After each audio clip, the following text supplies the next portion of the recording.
Boa noite, pessoal. Sejam bem-vindos. O doutor Yuri já entrou, deixa eu convidá-lo. Boa noite, pessoal. Sejam todos bem-vindos.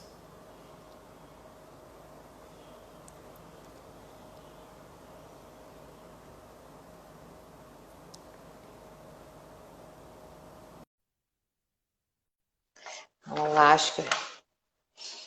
Boa noite. Boa noite, doutor. Boa Olá, noite. tudo Tudo bom, bom? doutor? Como vai o Tudo senhor? bem. Tudo Muito bem, e obrigada. vocês?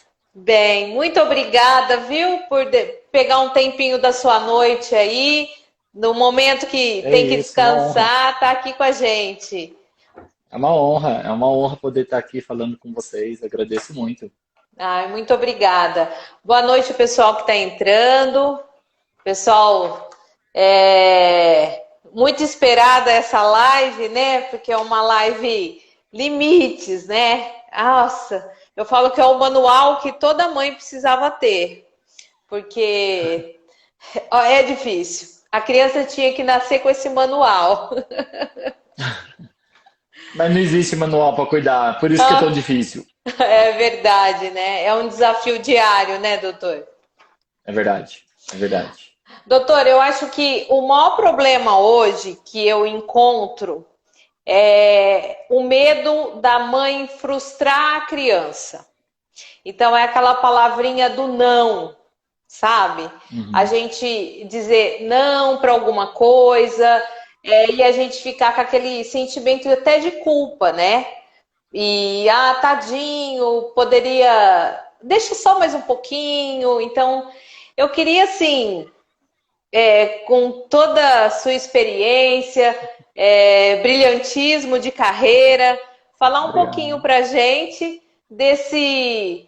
Começar a introduzir o que a gente pode fazer para dizer um não para o filho, né? Dar esse limite para essa criança. Sim, eu acho que primeiro a gente poder começar a entender o que significa a palavra limite, né?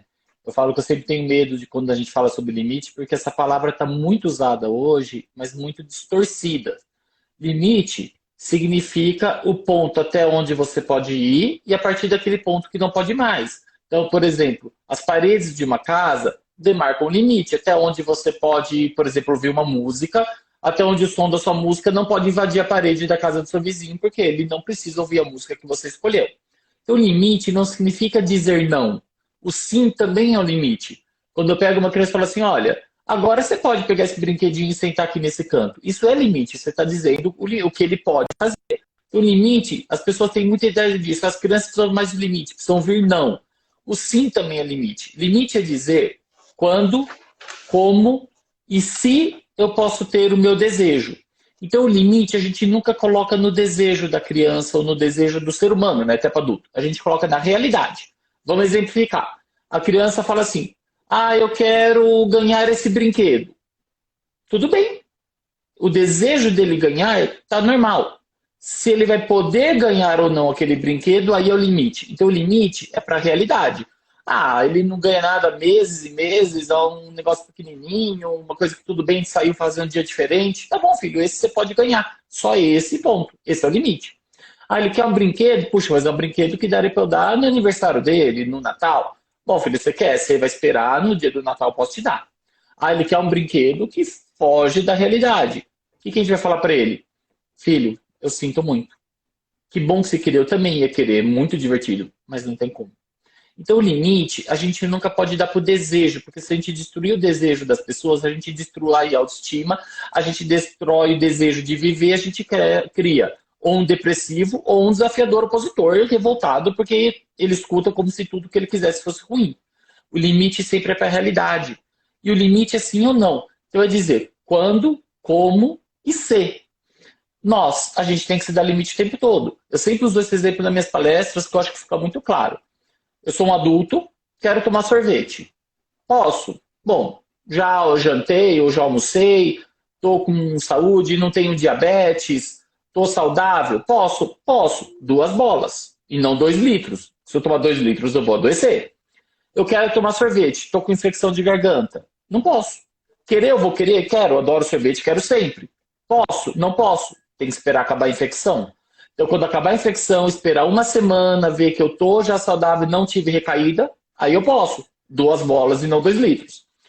Quero ter uma Ferrari, sou psicólogo. Nunca. Porque ou você é psicólogo ou você tem Ferrari. Então quando, como e ser.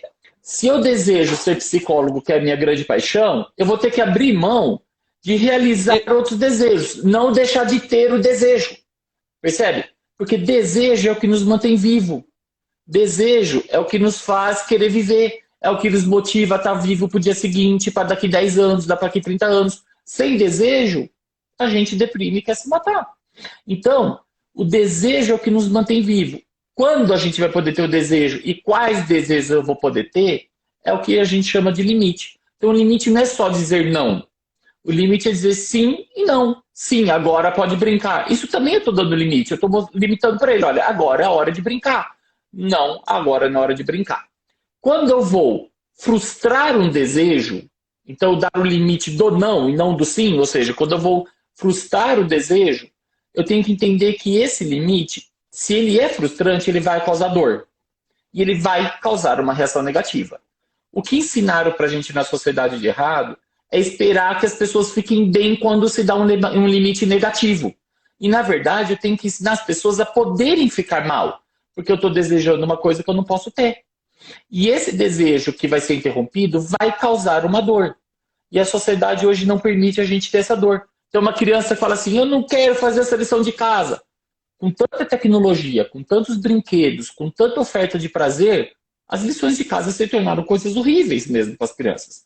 Lógico, eles vão querer ter algo melhor. O que eu falo para as mães falarem? Então, olha, sinto muito, porque tem lição que é chata mesmo. Então, eu vou dar o limite, olha, agora é a hora da lição. Em vez de a gente convencer a criança, imagina, a lição é bom para você, é bom para o seu futuro. Eu começo a humilhar a criança, em vez de ensinar para ela, olha, eu sei que para você tá chato, mas é preciso fazer. Faça, e aí depois você vai ter o seu lazer. E quando ela terminar de fazer, daqui uns anos ela vai entender a importância daquela lição. Naquele momento ela não vai conseguir entender, ela é só uma criancinha. O que a gente não pode é fazer o bullying. Olha o que você está falando, você está ficando preguiçoso, depois você vai acabar com a sua vida. Isso não é cuidado, isso é bullying. E aí a gente destrói a formação da autoestima. Ou quando a gente tenta convencer a criança a pensar igual um adulto. Filha, vamos parar de brincar para tomar banho e dormir? Se for uma criança normal, não, eu quero brincar mais, tá gostoso. Se for normal. O que eu vou falar para ela? Sinto muito, que bom que tá gostando de brincar. Só que eu preciso que você tome banho, porque eu preciso que você tenha saúde. Eu tenho medo de você ficar doente. Eu sou o adulto que eu sei que deixa doente. Você é só uma criança. E autorizá-la a ser diferente da gente. A gente ensina as diferenças. A gente batalha tanto para acabar com os preconceitos no mundo, acabar com os preconceitos, com os racismos e tudo mais.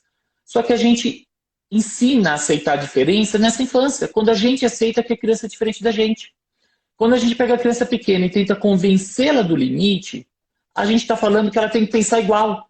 E aí ela vai ser um adulto que nunca vai aceitar as diferenças.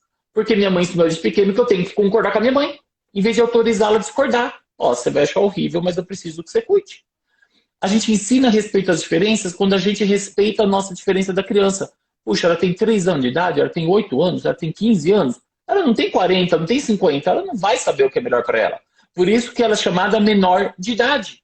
Ela não pode responder pelos próprios atos, porque ela ainda não sabe se cuidar. Por isso que precisa que a gente cuide.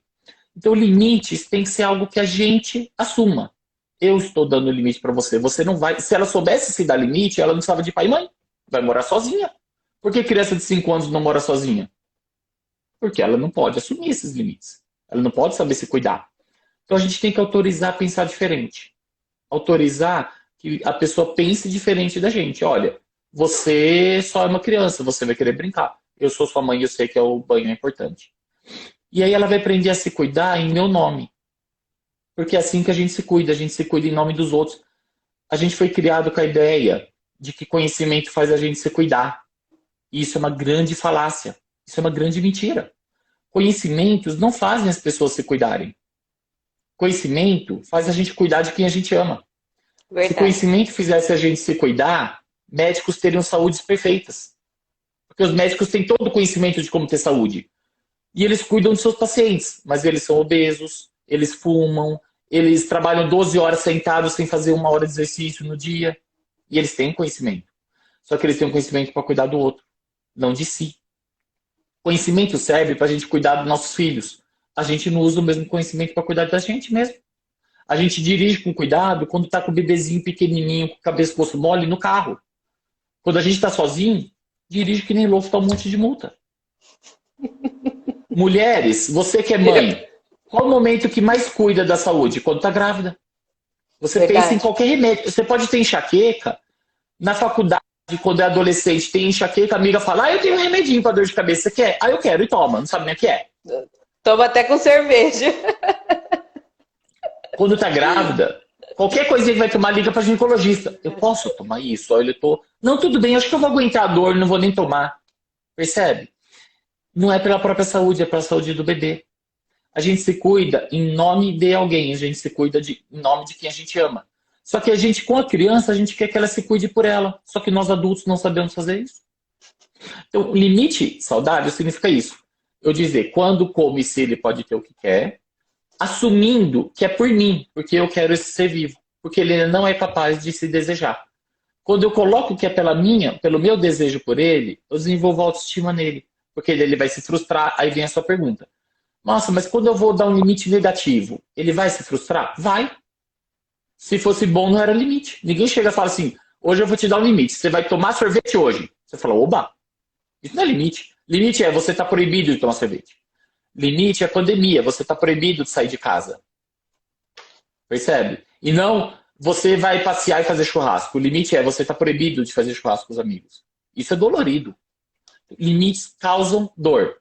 Se eu não permito meu filho sentir dor, ele não vai desenvolver a capacidade de compreender a dor do outro. Tem pesquisas com ressonâncias funcionais que mostram pessoas em atividades vendo pessoas sofrendo, com dores físicas, dores emocionais.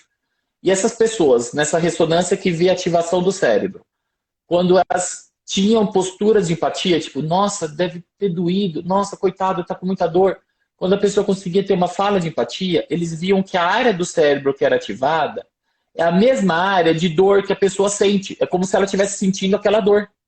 Então ela tem empatia porque ela consegue ativar a área do cérebro que ela sentiria dor se aquilo tivesse acontecido com ela. Quando eu não permito o meu filho sentir a dor da frustração do limite, ele não vai conseguir perceber quando ele causa dor no outro. E aí é onde a gente fala da pessoa mimada. Onde ele quer só para ele, você fala, mas divide com o outro. Ó, o outro também vai ficar triste. E ele não vai ter essa percepção.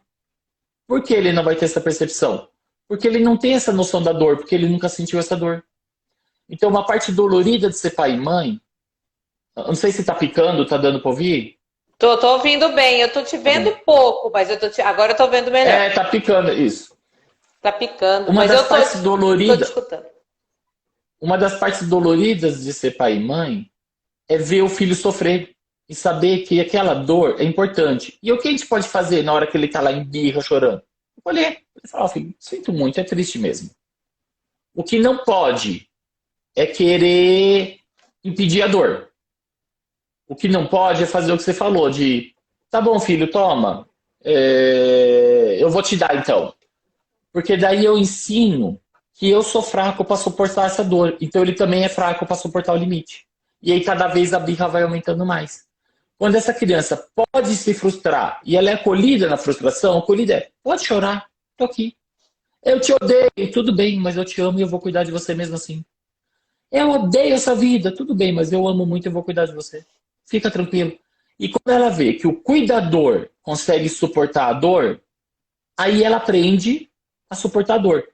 Passa essa reação e aí a criança termina o dia. Mamãe, faz leitinho para mim para dormir. Mamãe, fica comigo na cama até eu pegar no sono. E aí você vê ela desenvolvendo a afetividade. Nossa, e é verdade, é bem por aí mesmo. Só que é difícil a gente entender isso, né?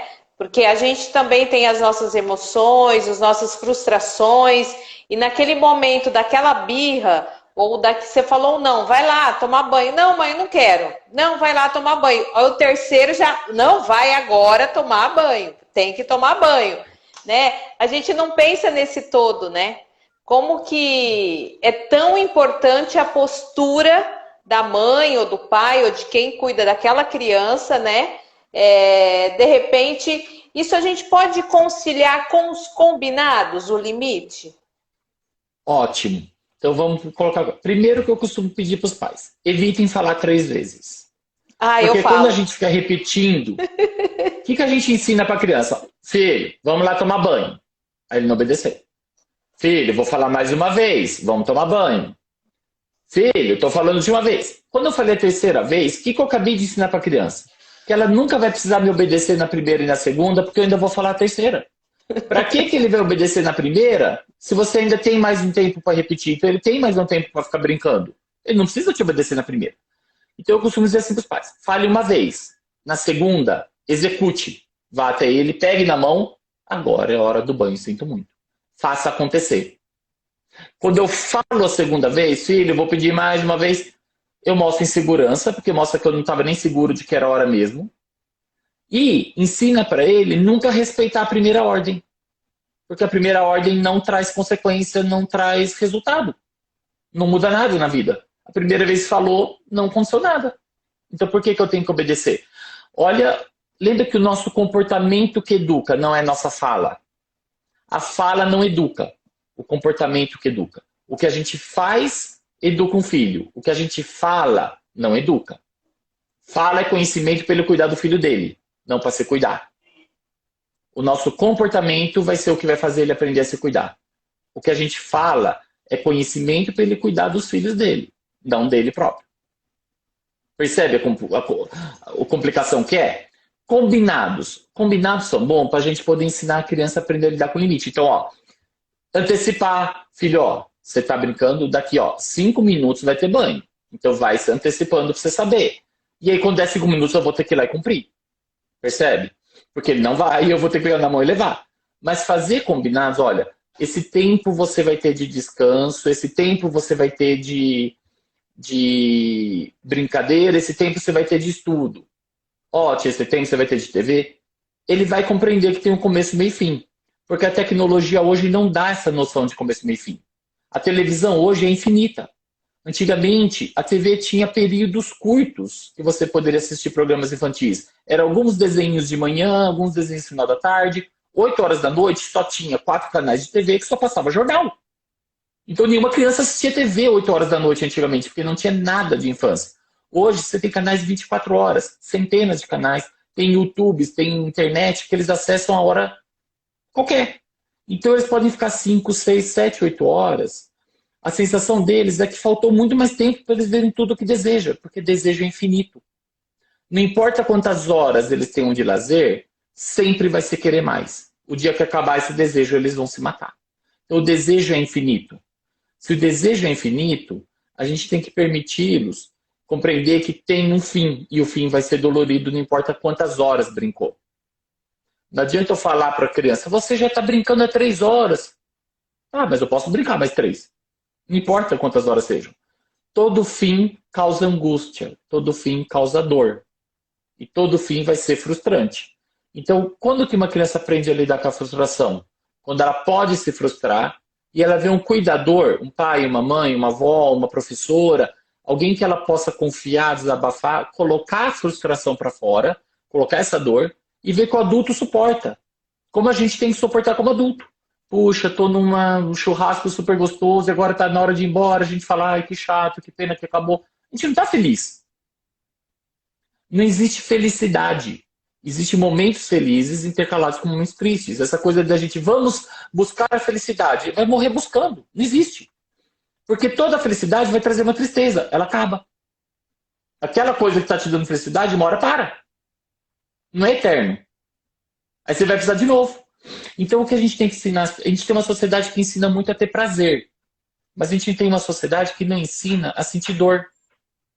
A gente tem uma sociedade que não ensina a pessoa a ficar mal. Nem em velórios as pessoas permitem ficar mal. Não sei se você já percebeu, Velório, se alguém começa a chorar muito, as pessoas se incomodam, querem dar água com açúcar, porque as pessoas sofrem. Percebe? Ter filhos deficientes é uma dor. Quem que dá apoio para as mães até elas superarem o luto do filho ter nascido com alguma deficiência e não ser do jeito que ela tinha sonhado, para poder amar o filho que veio, ela vai viver uma dor. A perda do filho que ela sonhou a vida toda. Ninguém sonha em ter filho com deficiências. Você sonha em levar seu filho para Disney, em ver a escola, ver ele aprender a dirigir carro, ver ele fazer faculdade, crescer, e não ver um filho com deficiência. Então, quando o filho nasce com deficiência, você tem uma frustração, tem uma perda, tem um limite. E aí você vai amar o filho que você tem, mas você vai sofrer a dor do filho que perdeu. E aí você vive duas dores, duas sensações ao mesmo tempo. O amor pelo filho que existe, com a dor do filho que não veio. É como se tivesse dois filhos, um morreu e outro está vivo. Então as mães falam assim, puxa, mas eu amo meu filho. Eu sei que você ama. Mas você também tinha um filho que você sonhou ter e não teve, que morreu. Morreu simbolicamente. Porque veio um outro filho. E essa é a dor que fica. Então limites não são para crianças, limites são para todos nós. 60 km por hora na rua é um limite. É um limite dolorido para as pessoas ter que andar 60 por hora. Porque você está ansioso, você quer chegar logo no trabalho, você está atrasado. E é frustrante ter que segurar quando você vê que está vazio. E esse é um limite que muitos adultos não conseguem seguir. A vida é um limite, então, né? Você está me escutando? Estou te ouvindo. Eu você está conseguindo me ouvir? Estou super bem. Eu não te vejo às vezes. As pessoas tem hora que trava a sua imagem para mim também, mas a gente pode perguntar para as pessoas se elas estão conseguindo ver, eu não sei aqui. Agora voltou tudo. Não estou conseguindo ver os inscritos aqui. Tá, acho que... Não, ninguém respondeu nada, mas agora eu estou vendo bem. Olha, com tudo isso, eu acho assim, a sociedade, ela tem aquela coisa, é o que o doutor falou, essa do prazer, né? Só procurar prazer. Eu vejo até na internet, você entra, você está em depressão, você pega o Instagram, é só gente bonita, casal feliz, um bonito de corpo, né? Então, assim, não tem ninguém fora do peso em Instagram. É tudo muito bonito, né? Então, assim, não tem uma tristeza, ninguém sofre no Instagram e nenhum tipo de redes sociais. Então, eu vejo que é isso que, de repente, preocupa tanto, porque os jovens estão dentro das redes sociais vendo um mundo que não existe, né? Aí é uma coisa que as pessoas esqueceram, então, e eu falo assim, como que a gente pode usar a tecnologia a favor? E a gente educar, a gente se reeducar e educar os jovens, inclusive. Rede social significa a gente viver uma social. Hoje, no online, é o que as pessoas faziam antigamente quando vai fazer uma festa num clube. Ninguém chega lá e fala, ai, meu fulano morreu. Você se maqueia, fica todo bonitinho, chega todo bonitão. Que não é como é no dia a dia. Rede social é maquiagem. O que a gente tem que, então, entender? Que quando eu for usar uma rede social, eu tenho que usar compreendendo que as pessoas só vão postar o que elas quiserem, selecionando o que elas querem. Não significa realidade. A gente não pode conhecer uma pessoa por uma rede social. Dizer que você acompanhar o Facebook de uma celebridade, acompanhar o Facebook de um amigo, um Instagram, qualquer rede social que seja, significar que você conhece a pessoa é mentira. Você conhece a imagem que a pessoa criou para você. Nunca você pode conhecer uma pessoa pelo perfil que ela tá, porque ela não é real lá. Inclusive, tem pessoas que se mostram até muito mais agressivas nas redes sociais, fala também dessa pessoa agressiva, mas é porque ela está protegida. Chega no dia a dia na vida, ela trava e nem falaria nada do que ela fala. Então, rede social serve isso, para você fazer o seu social. Mostrar um ganho, mostrar uma foto bonita. Ninguém vai tirar foto de quando acordou no dia a dia e mostrar na rede social, até porque isso seria se expor. Você ficar expondo todas as dores, vou expor, tipo, tá vendo, minha família tá brigando, eu tô com um problema em casa. Isso é você se expor. E a gente tem aquela questão da gente ter a proteção nossa. Que antigamente todo mundo tinha esse direito à privacidade. E a gente acha que na rede social as pessoas têm que colocar tudo da vida dela, porque senão ela está enganando. Não, ela não está enganando, ela está tendo privacidade. Ela não é obrigada a colocar a realidade, porque é uma rede social. É igual você encontrar pessoas num clube. Você não mostra a sua vida. Você vai falar da sua realidade para amigos próximos, para aqueles confidentes. Lembra que antigamente se falava a palavra confidente, as pessoas esqueceram? Confidente é aquela pessoa que você confia para falar a sua intimidade. As pessoas veem psicólogos, vão nos amigos mais próximos, nas famílias que você confia. Rede social não é confidente. Não é lugar para você fazer desabafo. Não é lugar para você fazer imagens ruins. Só que, ao mesmo tempo, eu tenho que enxergar a rede dos outros com esse perfil. De que eles estão lá para passar o social. Falar do trabalho, falar de viagem. É fazer o social com as pessoas. Onde eu tenho colegas, tenho conhecidos. E não vou me abrir pessoalmente e falar, nossa, eu tô com problema no casamento. Eu tô com problema com meu filho. Expondo para milhares de pessoas verem, pessoas que você nem conhece pessoalmente. Então, o problema da rede social não é as pessoas só mostrar o que quer. É a gente achar que elas tinham que estar sendo sinceras lá. A gente está achando que as pessoas não têm direito de ter privacidade. As pessoas têm direito de ter privacidade. Então, a gente tem que chegar para os jovens e educá-los para as redes sociais. Lembrando que a gente tem uma lei no nosso país, que é o Estatuto da Criança e Adolescente, no artigo 2º, que diz que você é considerado criança até 12 anos incompletos. E as nossas redes sociais têm aquele termos de uso que as pessoas clicam e põem aceito e não leem. E isso é um perigo, porque você está assinando um contrato, como se fosse assinando em cartório. E lá está escrito, por exemplo, WhatsApp é proibido para menor de 13 anos de idade. Nenhuma pessoa com menos de 13 anos pode ter WhatsApp. Os pais não podem dar WhatsApp para menor de 13 anos. Não podem dar Facebook para menor de 13 anos. Não podem dar Instagram para menor de 13 anos. Então, quando as pessoas fazem isso, você está cometendo um crime federal, que é de falsidade ideológica, porque a criança está usando o negócio mentindo a idade dela. E aí, quando ela está mentindo a idade, ela vai receber propagandas de acordo com a idade que ela colocou no perfil falso dela. E não da idade de 8 anos, por exemplo. E aí ela vai receber propagandas voltadas para pessoas que ela inventou que ela tem 15 ou tem 18, sendo que ela só tem 8. Então a gente... mas como que a criança vai fazer para se comunicar? WhatsApp dos pais. Onde eles vão lá, quer falar com seu amiguinho, então escreve junto e a gente está lendo. Aí a privacidade deles? Não. Crianças não têm privacidade com menos de 3 anos numa rede social. Tamo junto. Não podem ter. Tamo junto. Não podem. Porque depois vão ver situações que são totalmente inadequadas e onde elas vão entrar em sofrimento. A gente tem que estudar nossas leis. Nossa lei proíbe. E quando a gente assina, a gente está ensinando as crianças, olha, é normal mentir para você ter o que você quer. Olha que coisa louca. Quando eu permito uma criança com menos de 13 anos ter uma rede social, eu estou ensinando para ela que ela pode mentir para ter o que ela quer. Eu estou ensinando ela que mentiras para conquistar. Depois a gente reclama dos políticos que mentem. Mas a gente educa as crianças assim. Elas vão virar os políticos que mentem para ter o que eles querem. Olha como é complicado cuidar. Não vem com manual, porque é muito difícil. E o mundo se muda. Educar uma criança hoje é muito diferente do que era educar 30 anos atrás. Sim. É muito mais difícil. Eles têm muito mais acesso a coisas que a gente não tinha. Não tinha que se preocupar. Esse de redes sociais é um problema, porque eu sou bem controlada. E meu filho agora com 12 anos que eu dei um celular para ele, mas assim, ele totalmente controlado e foi por causa dos amigos que eu tive que dar, porque eu parecia um ET no grupo de mães, porque sempre fui contra e sou contra até hoje. Ainda bem que ele não se dá de videogame a vida dele. Acho que caiu, doutor, aqui. Não tô te vendo.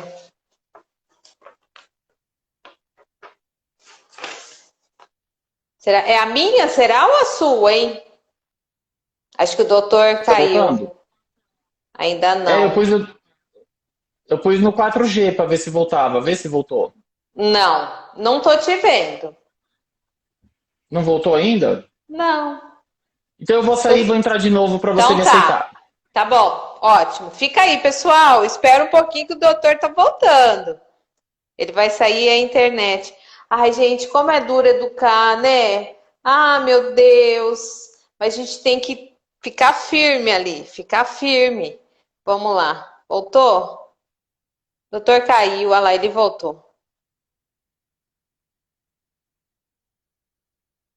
Voltou? Você tá vendo eu e ele? Tá vendo? Ah, eu tô vendo voltou? Bem. Voltou. Doutor. Essas tecnologias deixam a gente doido. Eu não sei, eu falo, mas o Instagram ultimamente, esse horário, eu falo que não tá muito bom. Eu não sei o que está acontecendo. Muita gente usando. Doutor, sabe que eu ia perguntar uma coisa? Por exemplo, o meu filho tem transtorno de déficit de atenção. Então, assim, os combinados é o que funciona. Só que ele está entrando na adolescência. Não sei, a chatice. Aliás, o doutor Rubens ontem falou para mim que a adolescência começa nos 10, né? Porque eu falei que agora ele está com 12, que ele está começando. Mas as chatices estão começando agora. E aí, como que eu administro esse limite com ele? Porque como é que eu vou pegar um menino que está maior que eu, pela mão, e levar para o banheiro? Sabe? E eu tenho combinados com ele, principalmente com o videogame dele, que ele adora.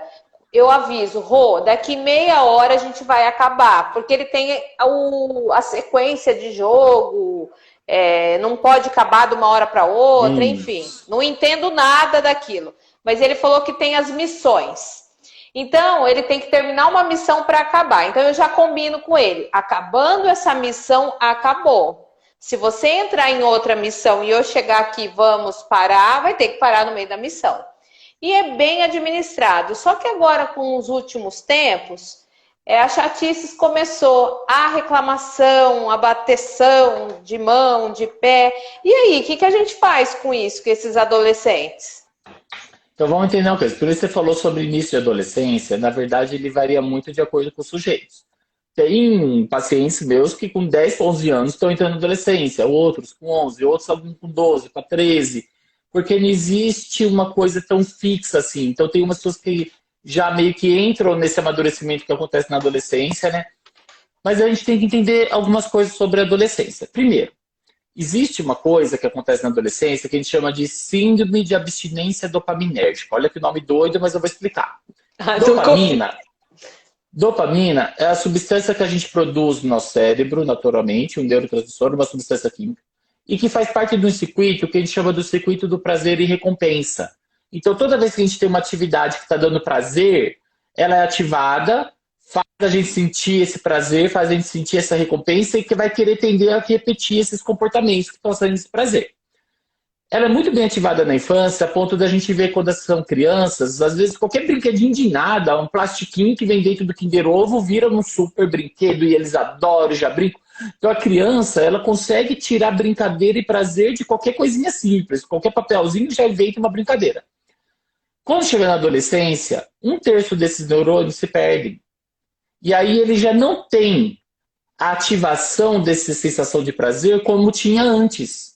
Então, vocês vão perceber um sinal da adolescência assim, parece que o prazer não dura. Então ele está lá brincando e de repente não foi feita a brincadeira. Foi legal. Não foi tão legal. Então a sensação que o prazer, eles ficam mais tempo tendo prazeres no jogo, mas o jogo já não traz tanto prazer como trazia antes. Ele precisa de muito tempo mais e nunca é o suficiente. É abstinência. Ele tem abstinência de uma sensação de prazer que se tinha na infância, que hoje aquela quantidade já não é mais suficiente para o cérebro dele. É como se ele perdesse 1/3 daquela quantidade de dopamina que ele tinha que fazer ter prazer. E isso cria uma sensação de sofrimento maior. Por isso que a adolescência a gente fala que essa fase de sofrimento, além das questões hormonais, tem essa falta de dopamina. Então os adolescentes começam a querer entrar em sensações de risco, de bater de frente, porque a adrenalina faz você gerar a sensação de prazer. E aí eles tendem a começar a repetir comportamentos de risco. Por isso que eles têm tanta facilidade de conseguir ficar dependentes de álcool, de drogas, de tecnologia, porque eles têm uma necessidade de buscar sensações que eles antes já tinham normalmente com qualquer brincadeirinha. Então eles vivem uma situação de risco até o cérebro se acostumar com essa nova quantidade de dopamina.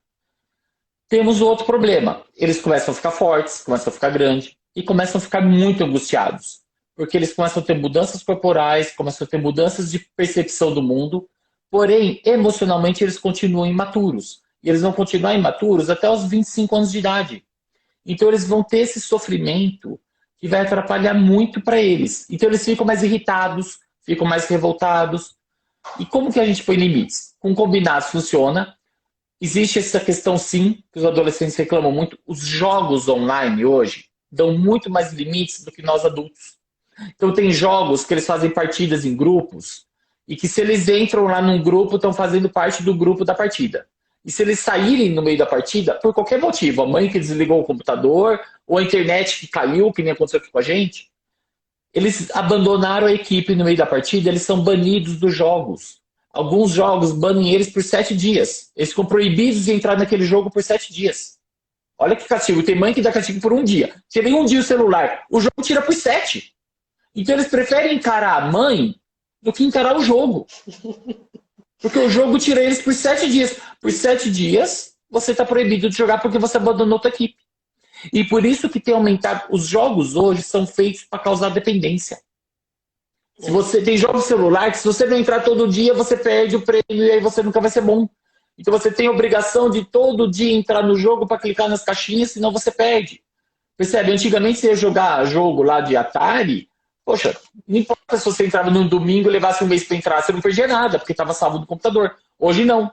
Por ser online, eles causam muito mais dependência, porque eles criaram estratégias, porque quem cria o jogo, ele não está preocupado se ele está prejudicando os jovens. O que eles estão preocupados é em ganhar dinheiro. E quanto mais acesso no jogo, mais dinheiro eles ganham. E se eles estão preocupados em ganhar dinheiro, eles vão criar estratégias para obrigar as pessoas a entrar no jogo todo dia. Porque senão elas vão ser prejudicadas, vão causar frustrações. Se você não entrar, você perde. Os jogos hoje dão muito limites. E as crianças, os adolescentes, os adultos não aprenderam a sofrer com esses limites que essa tecnologia traz. Então é verdade que ele te fala. Que quando ele está numa partida, se você já para agora, eles vão surtar. Então, ensiná-lo a calcular o tempo. Puxa, eu tenho 1 hora livre. Filho, ó, você tem 1 hora para jogar o jogo. Aí ele é TDAH, ele não tem noção do tempo. Não. Porque TDAH, eles perdem a noção do tempo, mais do que todo mundo normalmente. Eu vou ter que avisá-lo, olha, daqui meia hora, a partida dura no máximo meia hora, então, ó, meia hora. Acabou essa partida, não entre em outra, porque você não vai ter tempo de sair. Tá bom? E quando dá o limite? Ah, ele vai bater o pé no chão, vai sair bufando? Ótimo, isso é normal, deixe. O que você não pode permitir é agressão física. Ah, ele vai sair reclamando. Eu te odeio, você é idiota. Tá bom, filho. Lembrando que não é real. Essa reação dele é a reação de uma área cerebral que a gente chama de amígdalas cerebrais, que são ativadas toda vez que a gente está frente a uma situação que causa medo. E elas ativam todo um circuito do nosso cérebro e do nosso corpo que faz a gente reagir com raiva. Pega um cachorrinho, eu sempre uso esse exemplo, que adora brincar de pegar bolinha com a boca e trazer. Mas quando ele traz a bolinha na boca para você jogar de novo, você tenta arrancar a bolinha da boca, ele começa a ficar com raiva. Está com raiva porque ele está com medo de perder esse prazer. Só que é instinto isso. Quando você tira a bolinha da boca, ele já está todo felizinho para você tacar de novo. Nós somos animais. Nós não somos tão superiores como a gente imagina. Inclusive, a área do cérebro que nos torna superiores, que é esse pré-frontal, ele só funciona plenamente após os 25 anos de idade. Então, até os 25 anos, nós somos animais igual qualquer cachorro da rua. Jura? Não sabia. Juro. Nós somos maduros, nós ficamos amadurecidos de comportamentos quando estimulados corretamente entre os 20 e 30 anos de idade. Mas a Então, o mulher... pré-frontal continua.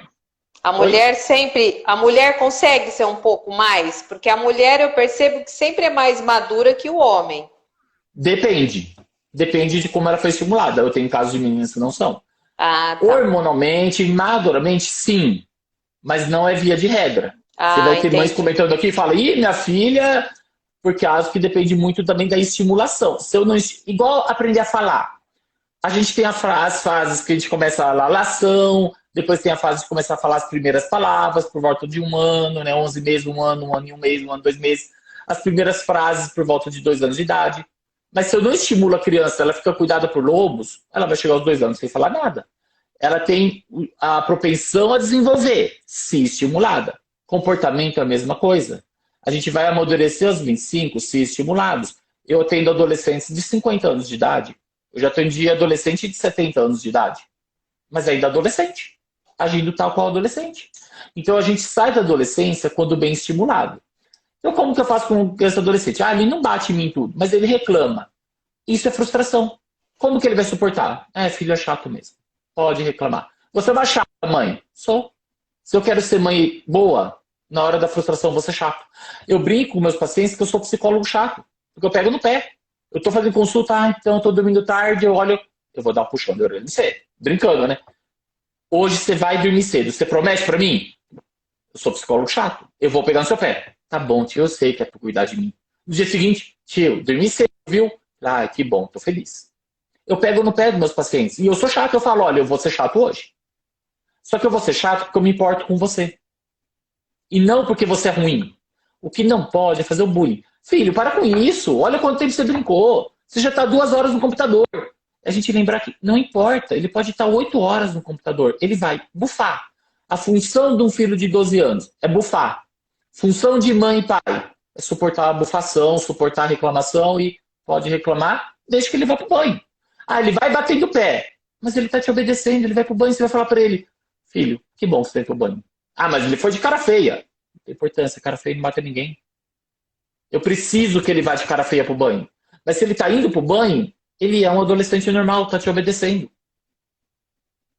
Eu não quero que ele vá com um sorriso no rosto, porque para ir com um sorriso no rosto, ele vai se encher de maconha. Porque a única coisa que vai prometer para ele... Não, eu tenho um adolescente que começou a usar maconha e os pais trouxeram com 16 anos de idade, eu atendi uns anos atrás, porque descobriu que ele foi uma maconha.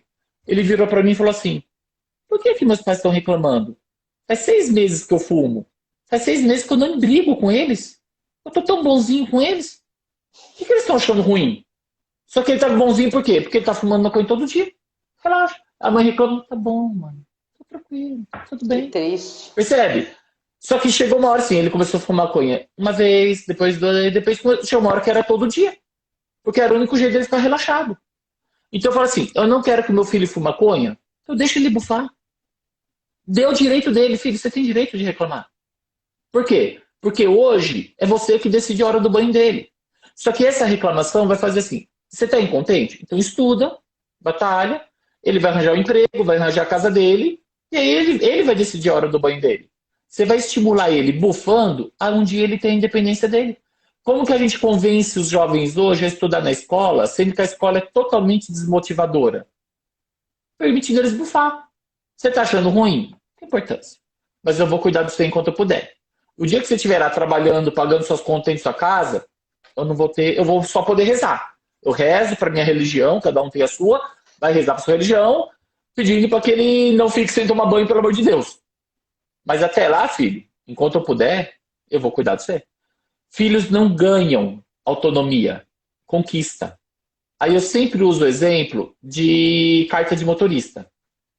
Com 18 anos, seu filho vai poder dirigir carro? Com quanto? Com 18 anos, 18, ele vai poder dirigir carro? Se ele tirar a carta. Então ele não pode. Não. Com 18 anos, ele não pode dirigir. Ele ganha o direito de tentar ter o direito de tirar a carta. Ele vai ter que conquistar. Ele vai ter que fazer CFC, exame médico, exame psicotécnico, aulas teóricas, a prova teórica, aula prática, depois da prova prática, e aí ele passa. Se ele passar, ele ganha o direito. Aí é direito adquirido para sempre? Não. Tomou 21 pontos na carteira, perde a carteira. Comportamentos em casa, a mesma coisa. Ah, ele com 15 anos pode ir pro shopping sozinho? Não sei. Ele tem um comportamento que conquistou? Então vai depender disso. Qual é o comportamento? Ah, eu quero poder ir com meus amigos. Então primeiro prova para mim no dia a dia aqui em casa que o meu medo do que pode acontecer lá está presente em você. Quando eu souber que você vai pro shopping com tanto medo quanto eu tenho, e aí esse medo vai fazer você se cuidar, vai fazer você tomar cuidado, não vai entrar em confusão, vai estar pronto na hora que eu te chamar para voltar, aí você está liberado. Fez confusão, perdeu o direito. Agora vai adquirir de novo. Percebe? Se ele bufa, bate o pé, mas sobe e parou o videogame, você tem um filho normal. Porque esse é o máximo que eu posso exigir de um adolescente no mundo de hoje. Um filho com um sorriso o tempo todo no rosto, não existe. Ou é uma criança doente. Crianças reclamam, adolescentes reclamam. Isso é ter pai e ser mãe. É padecer no paraíso. Você tem momentos gostosos, mas o que eles vão trazer pra gente são os piores momentos deles. Para eles lá fora, os pais falarem, nossa, seu filho é tão bonzinho. Você fala, nossa, ele não vem em casa. Essa é a criança normal, onde todos falam do elogio. Você fica com a parte ruim. O meu medo é o contrário. É quando a mãe fala, não, meu filho é super bonzinho. Vem à escola e fala, imagina, o menino toca o terror, ele faz maldade com todo mundo. Os pais dos amigos reclamam. Esse é o filho complicado, porque ele é um filho manipulador. Ai, mamãe faz ceninha pra mãe pra enganar, e destrói todo mundo. Isso é complicado. O filho normal traz tudo de ruim pro pai e pra mãe. E lá fora é um anjo. Aí ele prova que ele tá aprendendo o que você tá ensinando para ele. Pai e mãe sempre ficam com o pior dos filhos, se o filho for normal. Olha como é difícil ser mãe. Verdade. Por isso que a gente tem que se cuidar, né? Eu falo que a gente tem que fazer. Mãe tem que se cuidar. Quem cuida da criança tem que se cuidar. O doutor falou de um pedacinho aí sobre ser o chato. Você sabe que meu filho tem um probleminha com o professor, que até eu também acho que ele é um chato. Mas é o que ele mais aprende. É incrível. Ele desafia meu filho numa série. Às vezes dá raiva, porque assim, poxa, tadinho do meu filho. Por que é disléxico? Por que ele vai fazer isso com meu filho? Mas ele desafia meu filho. Eu fico com raiva dele e meu filho também. Mas se for pensar, é um dos professores que ele mais cresce. Mas ele desafia desrespeitando, agredindo ou desafia com respeito? O professor? Não, super educado. Não, mas ele desafia. Não, de jeito nenhum. Essa é a diferença. Não, de jeito nenhum. Isso é cuidar. É o ser por isso, chato com respeito. Eu nunca reclamei dele na escola, pelo amor de Deus. Mas assim, eu percebo que ele é chato. Sabe quando você fala, nossa, se eu fosse aluno, eu ia achar aquele professor chato? Muito educado, eu acompanho as aulas online, vejo, é super respeitador, só que ele é chato. Ele tem muitas regras. Provavelmente é o professor que ele vai lembrar pro resto da vida. Percebe? Chato é aquele que se preocupa com o 8, por isso coloca regras. Eu tenho um livro que eu escrevi junto com meu pai que chama Equação da Afetividade. Alguém falou dele. A equação da afetividade, como lidar com a raiva de crianças e adolescentes. A gente dá o nome desse de equação porque a gente fala que o afeto, quando você cria afeto com alguém, não é ter amor, é mais do que amor. É você ter amor e o medo de perder a pessoa que você ama. E quando você tem medo, você cuida. A gente aprendeu uma coisa muito errada nas escolas. Quando a gente tem aula de português e vai aprender sobre sinônimos e antônimos, aí a gente aprendeu lá, qual que é o antônimo, o contrário de amor? O que ensinaram pra gente? Que o contrário de amor é? O ódio. Tá errado. O ódio faz parte do amor.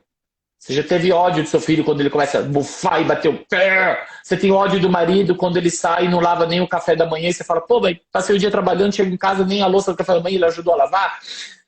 A gente tem ódio das pessoas que a gente se importa. O contrário de amor se chama indiferença. A gente não liga. A gente não se importa. Por isso que você briga com seu filho, mas o vizinho que fizer isso, você fala, nossa, coitado, esse menino não tá nem aí. Se seu filho comer em cima do sofá, derrubar suco de uva e manchar seu sofá, você vai dar um grito com ele. Mas se um amigo seu, de 40, 50 anos de idade, chegar para te visitar, porque ficou um ano de pandemia sem te ver, aí volta a se ver finalmente, vamos abrir um vinho. Ele pega a taça de vinho e sem querer ele balança e com um acidente derruba em cima do seu sofá. Você vai gritar com o vizinho, com o seu amigo? Não. Ao contrário, se seu amigo tentar limpar o sofá, você vai falar, não, pelo amor de Deus, não se preocupa, não tem nada demais. Porque você gritou com seu filho não pelo sofá. Porque naquele milésimo segundo você fica com medo dele aprender a não se cuidar, dele crescer sendo um bagunceiro. Imagina ele morar sozinho, a casa dele vai ser uma porcaria. E aí você já projetou com 30 anos de idade morando cheio de barata junto com ele. Então você se importa com seu filho. E com o amigo de 50 anos? Você só gosta, mas você não tem afeto. Você não tem medo dele sujar o sofá da casa dele. Então você fica chateada, mas a chateação é do tamanho da mancha do sofá. Mas você não vai pro ódio. Por quê? Porque a mancha do sofá não é suficiente para cada ódio. Mas um filho crescendo bagunceiro, você vai se imaginar, meu Deus, vai ficar igual o pai. Porque sempre é culpa do pai, né? Tá bagunceiro igual o pai. Então, você já começa a dar desesparafuso. Meu Deus, meu filho, não pode crescer assim. Olha o que você faz, toma cuidado. E você não fala isso pra visita. Aí você vai falar, mas na visita a gente não tem intimidade. Exato, não tem afeto. Então eu não me importo. Percebe?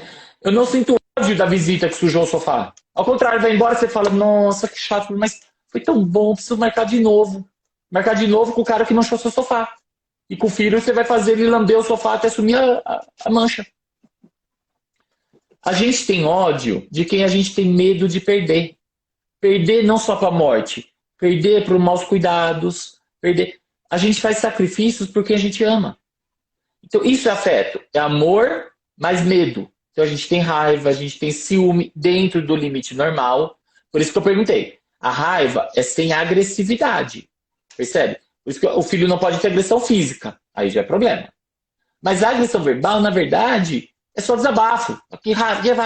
Quando passa, eles ficam, mamãe, faz carinho, mamãe, mamãe, você vai amanhã, não sei o quê. Ah, mãe. Aí você vê todo carinhoso, quer pegar na mão, quer sentar junto. E antes de ir pro banho, tava chamando você de bruxa.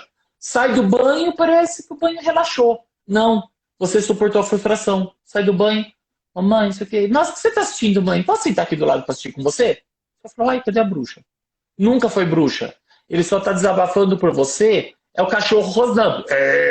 Percebe? É rosnando de cachorro, não tem sentido. O cachorro não quer te morder, ele só tá tendo um reflexo do medo de perder aquele prazer. Vamos parar e desligar o videogame. Ativa o medo de nunca mais ter aquele prazer que ele estava tendo. Racionalmente, ele sabe que vai jogar amanhã. Emocionalmente, é instinto. Tirou, assusta. É uma reação impulsiva. E essa reação impulsiva causa dor. Dor faz a gente reagir com raiva. É a dor do medo da perda. É a dor que você sente quando vê o filho sujando o sofá, que é diferente de ver a visita sujando o sofá. Percebe que a dor é muito diferente? E aí você reage igual o cachorro. Existe um mito que a gente controla nossas emoções. Mentira. A gente não controla nossas emoções. A gente controla parte delas. A gente tenta controlar nossos comportamentos. Você nunca vai deixar de sentir raiva do filho. Mas você pode controlar que comportamento você vai ter quando você tiver raiva do filho. Se eu entender que essa raiva vem do medo porque eu quero cuidar do meu filho, aí eu posso transformar esse comportamento, em vez de agir com raiva, cuidar, ó. Eu sei que você tá bravo, mas eu vou cuidar de você. Quando vocês escutam eu falando, seu filho tá com raiva porque ele tá com medo de perder o jogo. É natural, você vai falar, filho, pode ficar nervoso? Ele vai se acalmar muito mais rápido. Quando eu falo com os pacientes, ó, você vai me odiar, mas agora eu vou ter que fazer uns testes chatos com você. Eles terminam o teste e falam assim, até que não foi tão chato. Aí eu olho para eles e falo, tem certeza? Para mim continuou sendo muito chato. E pior, você vai embora e ainda vou ter que corrigir. Vai ser chato 2 vezes. Eu prefiro brincar. Eles, é verdade, é mais legal brincar. Mas, tio, deu para fazer. Quando eu suporto a dor deles e autorizo eles não gostarem, eles passam a gostar. Quando você vai falar, ó, esse professor pode ser chato, ele vai terminar a aula, mãe, até que eu aprendi. Percebe? Bem. Limite saudável é você autorizar a dor e não exigir um sorriso quando eu tô dando uma perda pra pessoa. É autorizar a cara feia. Ó, pode fazer cara feia pra mim. Percebe? Eu faço isso com meus adultos. Ó, hoje você vai ficar sem beber. Pode fazer cara feia, mas eu vou pegar no seu pé. Eles saem me abraçando. E sentem falta agora na pandemia que não podem me abraçar. Gritando, podem abraçar os negros maior que eu. Percebe? Não podem cumprimentar. Porque eu sou chato. Eu sou chato que às vezes os pais não conseguem ser. E eu falo assim, ó, tô com medo de te perder, cara.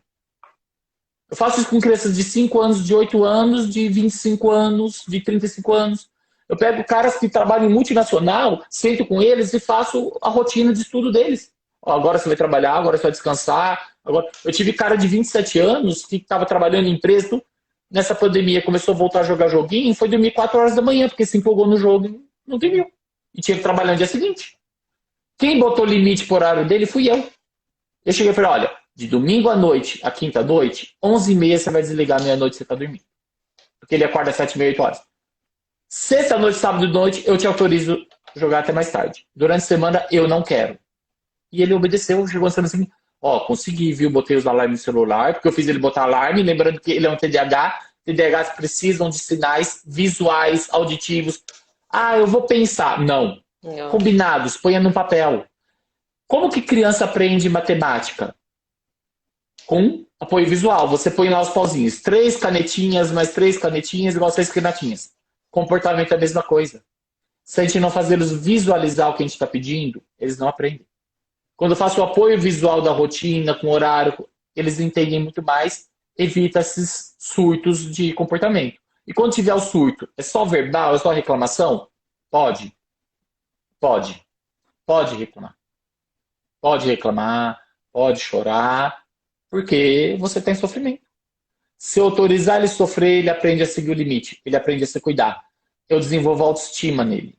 Autoestima é a capacidade de se desejar. A gente só desenvolve autoestima, a gente só passa a se amar quando ele foi amado por alguém, ele foi desejado por alguém. Ele só vai ter crítica, autocrítica, saber os limites, quando alguém cuidou dele. Se ele desenvolver o desejo próprio, autoestima, desenvolver a autocrítica, ele vai ser capaz de se dar limites, vai ser capaz de ter autonomia, porque ele vai saber se cuidar. Porque deve ser aquela coisa, vai dirigir adulto e vai ir no churrasco. Aí ele olha e fala, não, eu gosto de beber cerveja, eu não gosto, mas tem quem gosta e não critico, mas eu estou dirigindo hoje não. Percebe? Isso é frustrante. Quando os adultos falam, não, dá uns latinha, eu dirijo melhor bêbado. Mentira. Isso é pensamento de adolescente. Percebe? A gente tem muitos adultos hoje, adolescentes, que querem só ter o prazer e não sabem lidar com a perda do prazer. Como que a gente cuida? Desde pequenininho, a partir de 1 ano, 2 anos, pode chorar. Mas não pode chorar, nem largar chorando e sair de perto. Pode chorar, mas vem cá. E aí eles ficam, vem cá, eu vou cuidar de você. Aí eles choram, de repente eles choram, se acalmam. E quando se acalmar, eu não posso vir com verborragia. Tá vendo? Viu? Não precisava reclamar. Isso destrói a autoestima. Ao contrário, eu tenho que fortalecer. Vamos pensar em psicologia comportamental. A gente tem que reforçar os comportamentos que a gente quer. Ele se acalmou, eu tenho que reforçar.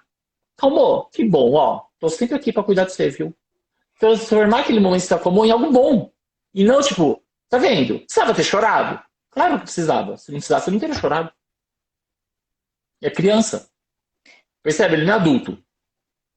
Pode falar.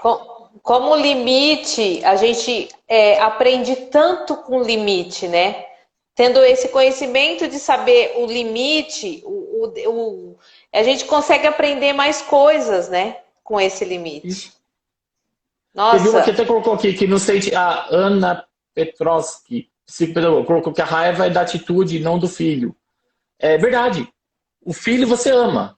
E como você tem medo de perder esse filho, medo do filho não se cuidar, você vai ter raiva, porque você, na verdade, está com medo. Toda raiva é filha do medo.